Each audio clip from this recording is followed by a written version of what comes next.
मेधोनिष्ठा मधुप्रीता बन्धिन्यादिसमन्विता दध्यन्नासक्तहृदया काकिनी रूपधारिणी मूलाधारा भुजारूढा पञ्चवक्त्रास्थि संस्थिता अङ्कुशादिप्रहरणा वरदादिनिषेविता उद्गौदनासक्तचित्ता साकिन्यम्बा स्वरूपिणी आज्ञाचक्रवर्णाषडानना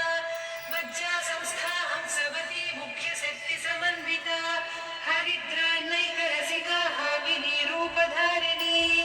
सहस्रदलपद्मस्था सर्ववर्णोपशोभिता सर्वायुधधरा शुक्लसंस्थिता सर्वतोमुखी सर्वोदनप्रीतचित्ता यागिन्यम्बा स्वरूपिणी स्वाहा स्वधामतिर्मेधा श्रुतिस्मृतिरनुत्तमा पुण्यकीर्ति पुण्यलब्धा पुण्यश्रवणकीर्तना पुलोमजार्चिता बन्धमोचनी बन्धुलालका विमर्शरूपिणी विद्या वियदादिजगत्प्रसूः सर्वव्याधिप्रशमनी सर्वमृत्युनिवारिणी अग्रगण्या चिन्त्यरूपा कलिकल्मषनाशिनी कात्या